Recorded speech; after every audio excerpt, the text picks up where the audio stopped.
Setelah PDIP dan P3 dukung Ganjar Pranowo, apakah akan diikuti oleh partai lainnya? Kita akan bahas bersama dengan Sekretaris Des Koordinasi Relawan Pemenangan Ganjar, Deddy Sitorus, kemudian Ketua DPP Golkar, Lamos Sinaga, dan juga ada Mas Burhanuddin Muhtadi, Direktur Eksekutif Indikator Politik Indonesia. Tadi ada pertemuan menarik P3 dan juga PDIP. Saya ingin ke Pak Deddy dari DPP, seperti apa pertemuan tadi? Apakah alot bahas soal cawapres sampai belum waktunya diumumkan, Pak Deddy?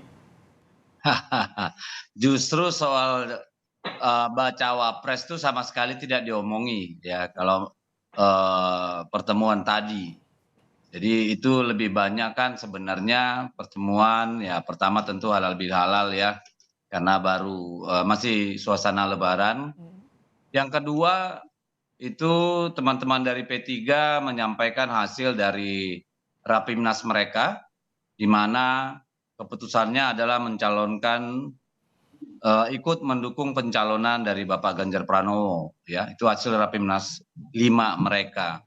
Dan kemudian dalam pidato Ibu Mega banyak bercerita tentang bonding yang sangat kuat dari sisi sejarah personal gitu ya dari PDI Perjuangan dan P3 gitu. Ibu tadi banyak cerita bagaimana dulu sejak dari zaman Kiai Haji Hasan Mutarem sampai Buya Muterom ya, Pak Hamzahas sampai kepada kiai yang sangat karismatik dari P3 itu juga Mbah Maimun ya, itu juga beliau bercerita. Jadi Ibu menegaskan Oke, bagaimana memang kuatnya hubungan yang dibangun sangat panjang antara kaum nasionalis PDI Perjuangan dengan kelompok partai politik yang berbasis agama oke. tapi punya komitmen yang kuat terhadap Pancasila gitu. Jadi Ibu cerita bahwa ketika sudah mencalonkan Ganjar Pranowo, lalu dari P3 ada seruan dukungan dari Ganjar, Ibu Mega langsung Baik, bilang yes gitu. ada Karena ini bonding yang kerjasama kembali yang dibangun sangat. ya oleh P3 dan juga PDIP. Lalu bagaimana mitra P3 di KIB? Ini yang menjadi pertanyaan, arahnya kemana? Ada Golkar. Pak Lahut, gimana sih dari Golkar? Setelah lihat pertemuan tadi P3 dan juga PDIP, Pak Erlangga sebenarnya ketemu dengan SBY. Apakah ini artinya KIB memiliki jalan sendiri-sendiri? Atau Golkar ada arah sendiri, Pak Lahut? Eh, Masing-masing partai politik itu kan punya kedaulatan masing-masing ya dalam konteks melakukan komunikasi politik antar sesama partai politik. Jadi kita pun di KIB itu kan tidak terikat bahwa satu sama lain tidak boleh melakukan komunikasi politik terhadap partai lain. Nah, kalaupun misalnya hari ini misalnya P3 ketemu PDIP, saya kira itu adalah menyangkut kedaulatan partai masing-masing. Itu sah-sah saja, apalagi kebetulan P3 beberapa hari yang lalu sudah mendeklarasikan capresnya Pak Ganjar. Iya, itu Nah, sampai mendeklarasikan, jadi artinya nggak ada kesepakatan di KIB atau gimana soal nama capres misalkan? tentu itu kemarin sudah dibahas ya, bertiga antara Ketua Umum Golkar, PAN, dan P3 ya. Nah, memang di situ kita mempertanyakan kenapa P3 kok tiba-tiba mendeklarasikan sendiri, padahal dari awal setahun yang lalu kita membangun koalisi Indonesia Bersatu (KIB), itu kita sudah sepakat bahwa kita ada tahapan-tahapan yang harus kita lalui.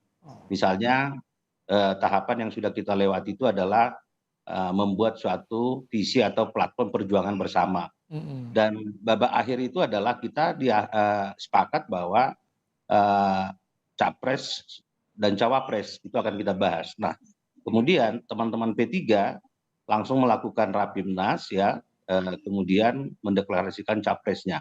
Oke. Nah, sementara kita PAN dan Golkar itu masih melakukan masih konsisten melakukan tahapan yang ada di KIB, Hmm. yaitu melakukan komunikasi politik terhadap teman-teman partai lain, termasuk juga bahwa kita tadinya sudah sepakat membangun koalisi kebangsaan ya, Oke. yang kita namakan awalnya adalah koalisi besar bersama Gerindra dan PKB. Jadi ada fatsun politik yang dilupakan, Pak Lahmud. Ya memang kalau saya secara pribadi ini ya kurang etis aja ya. Oke, Tapi kalau kemudian kita pertanyakan, ya itu kan kedaulatan mereka sendiri juga sebagai partai politik.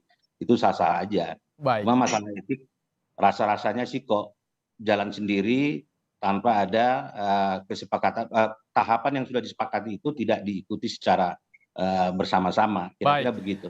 Mas Burhan, bagaimana Anda melihat peta politiknya saat ini gimana? Apakah terlihat berubah drastis setelah adanya pertemuan tadi PDIP P3 sebelumnya Pak Erlangga dengan Pak SBY? Kalau di tingkat massa tentu kita harus melakukan riset lagi untuk mengecek terutama dua momentum penting ya. Pertama adalah pasca Ganjar dinominasikan resmi oleh PDI Perjuangan sebagai capres. Yang kedua setelah P3 secara resmi memutuskan Ganjar sebagai capresnya. Tetapi kalau di tingkat elit memang terjadi semacam game changer ya. Karena terus terang sekarang yang menjadi pertanyaan publik adalah KIB ini masih berlanjut atau tidak. Dan sebenarnya pertanyaan tersebut itu sudah bisa kita deteksi terutama sejak awal berdirinya KIB itu tidak ada capres-cawapres yang kuat ya dari internal KIB. Nah, ini yang kemudian mengakibatkan posisi tawar KIB bahkan di antara pendukungnya sendiri itu relatif agak lemah. Jadi misalnya ya, Koalisi Kebangkitan Raya meskipun belum ada capresnya, tetapi ada Prabowo yang cukup kompetitif. Koalisi Perubahan itu ada Anies Baswedan yang juga cukup kompetitif. PDI Perjuangan punya Ganjar ya yang juga sangat kompetitif. Nah, kalau KIB? KIB ini tanpa mengurangi rasa hormat, saya cukup dekat sama Mas Erlangga, tapi elektabilitas beliau tidak cukup kompetitif, mungkin karena lebih terkesan teknokratik ya sebagai politisi, sehingga kurang terbaca oleh publik. Nah, tetapi lepas dari segalanya, karena tidak ada yang kompetitif di internal KIB, akibatnya kemudian beberapa elemen KIB seperti lirik kanan lirik kiri gitu ya. Salah satunya sebelum P3 PAN pun sudah pernah menyatakan Ganjar Erik ya meskipun belum keputusan resmi dalam Rakornas. Jadi poin saya KIB ini sepertinya akan muncul sebagai tanda kutip ya supplier cawapres untuk koalisi lain yang sudah tersedia. Jadi misalnya ya kalau P3 mungkin membawa Sandiaga Uno meskipun belum tentu diterima juga sama partainya Bung Deddy, mungkin PAN akan menyodorkan Erik ya. Berarti kalau sebagai supplier cawapres artinya potensi juga ya, modal utama juga tentu untuk memenangi Pilpres. Saya ingin ke Pak Deddy ya. Pak Deddy, apakah dibicarakan juga ke P3 soal parpor lain nih di KIB yang bisa berpotensi dibawa ke mendukung bersama dengan PDIP? Kalau komunikasi kita jalan terus ya, karena komunikasi politik masing-masing partai itu kan punya independensinya sendiri gitu ya, karena mereka kan punya kedaulatan sebagaimana disampaikan oleh Bung Lamhot gitu, masing-masing tetap melakukan penjajakan. Kita juga berkomunikasi gitu ya, dan saya kira saat ini juga sedang berjalan dengan partai-partai yang lain, dan ke depan ini pasti akan ada akselerasi. Bukan tidak mungkin misalnya dalam waktu dekat kita berdialog dengan Golkar atau dengan yang lain misalnya begitu. Nah, kalau soal KIB-nya sendiri kan itu ya bukan kita yang jawab ya, tapi pada intinya PDI Perjuangan ya pasti komit untuk dengan semangat kebersamaan gotong royong membangun bangsa, membangun sistem presidensial yang kuat dan nantinya pemerintahan yang kuat. Apalagi kan teman-teman di KIB ini kan memang sudah sejalan sama kita pada 2 periode ini, dan kita sama-sama mengapresiasi apa yang sudah dilakukan oleh Pak Jokowi, dan kita ingin sebagian besar dari program-programnya yang belum tuntas itu bisa diselesaikan, dan hal-hal baru yang menjadi arah ke depan juga tentu kita sepakat untuk disempurnakan dan seterusnya gitu. Jadi kami akan terus berdialog, bersilaturahmi dengan kawan-kawan partai politik yang lain ya, yang kemungkinan besar yang belum punya calon presiden lah. Kalau calon presiden kan misalnya seperti Gerindra, mereka sampai hari ini kan setahu kita sudah kekeh memilih Pak Prabowo sebagai calon presiden. Atau katakanlah yang lain yang mengusung Anies Baswedan, ya sudah kekeh gitu kan. Kan kita harus menghormati itu juga. Baik. Nah, yang lain-lain saya kira. Jadi kalau Golkar ada potensi ya, Pak Deddy ya? meskipun tidak tertutup kemungkinan kita juga tetap berdialog dengan mereka dalam konteks kebangsaan kan, Oke. dalam konteks bagaimana membangun pemilu yang yang fair, pemilu yang jujur gitu ya, pemilu yang berkualitas gitu. Baik, baik. Pak Lamhot, gimana Ya. dinamika di DPP seperti apa sih? Apakah masih tarik ulur soal arah Golkar ini, soal dukungan Golkar, atau sudah ada ajak nih? Oh, enggak ada yang tarik ulur.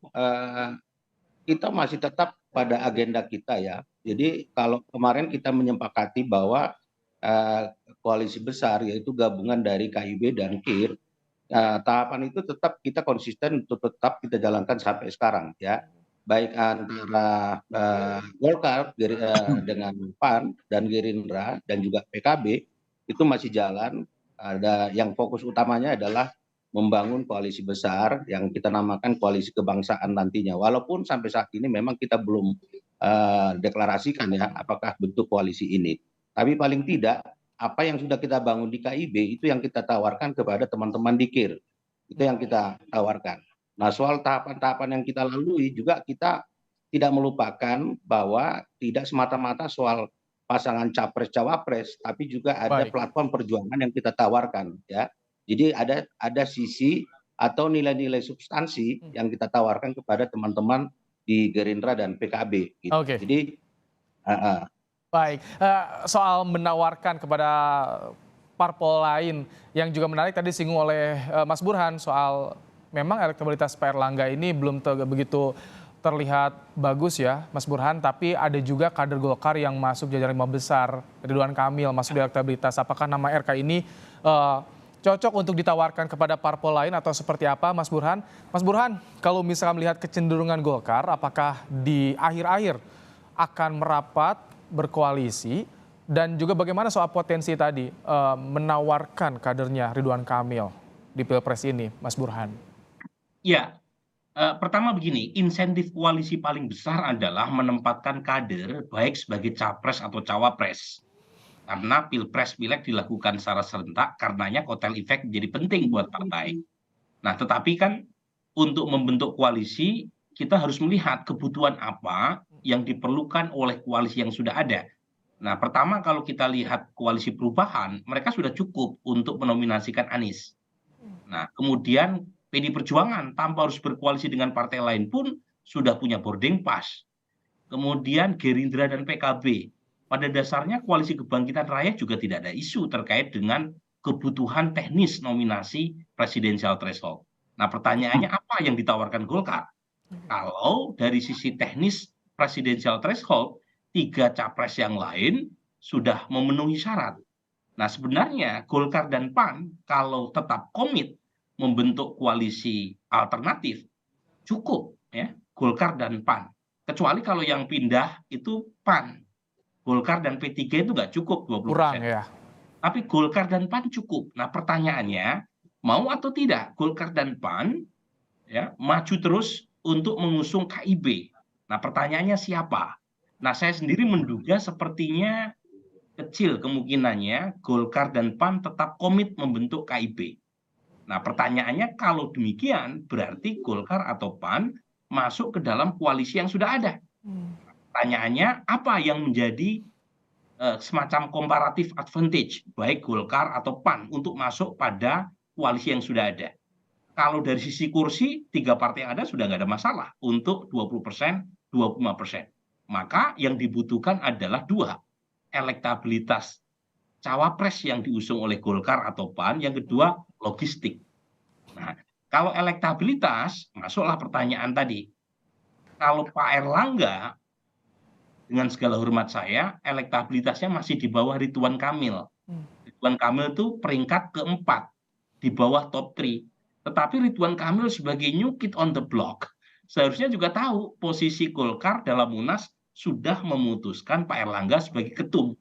Nah, di sini tentu dinamika di dalam ini ya.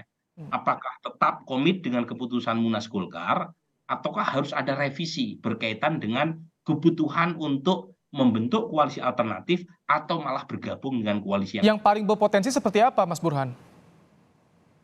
Sepertinya yang kedua. Ini analisis saya bisa salah gitu ya. Oke.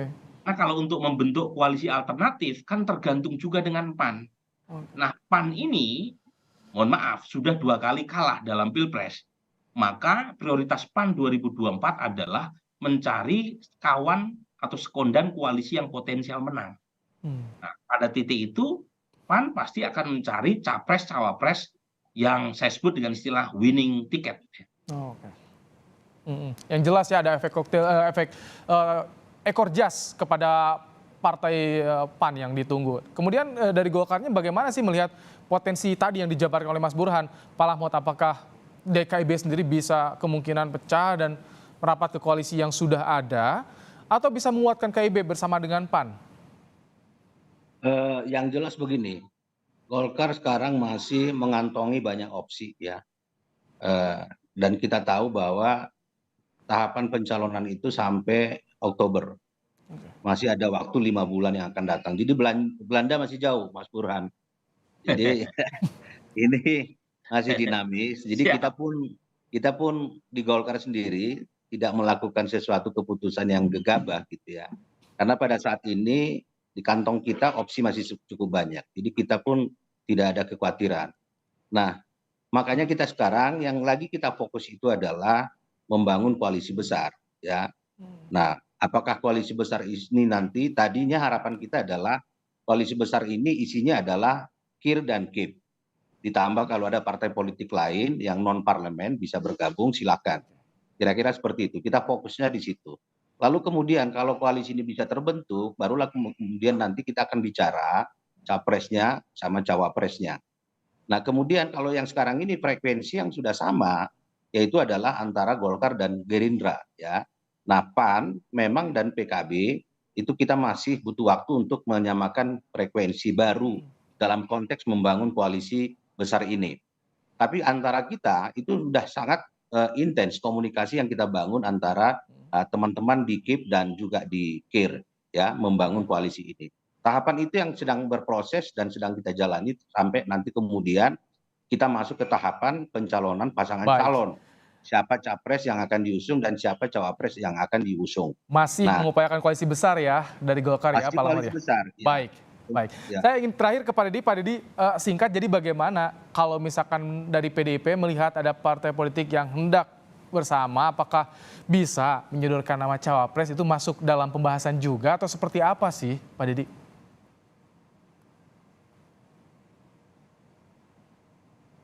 Pak Didi? Boleh di-unmute Pak Didi? Ya. Silakan. Ya. Bakal calon wakil presiden tentu menjadi isu yang akan dibahas oleh partai-partai dengan mana kita bekerja sama. Tentu itu akan menjadi objek diskusi yang pasti gitu ya, didiskusikan. Tetapi kita juga tidak menafikan bahwa PDI Perjuangan juga pasti akan berdiskusi dengan tokoh-tokoh bangsa, tokoh-tokoh masyarakat gitu ya, dengan organisasi-organisasi besar seperti NU, Muhammadiyah dan sebagainya. Jadi karena kita berharap bakal calon wakil presiden itu tentu adalah kesepakatan dari banyak pihak. Gitu. Baik. Dan terutama tentu partai-partai politik yang nanti bekerja sama dengan kita untuk memenangkan pemilu 2024. Kami tangkap.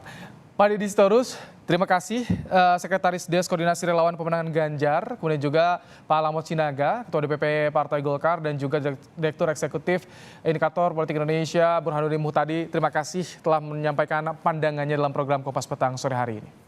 Terima kasih.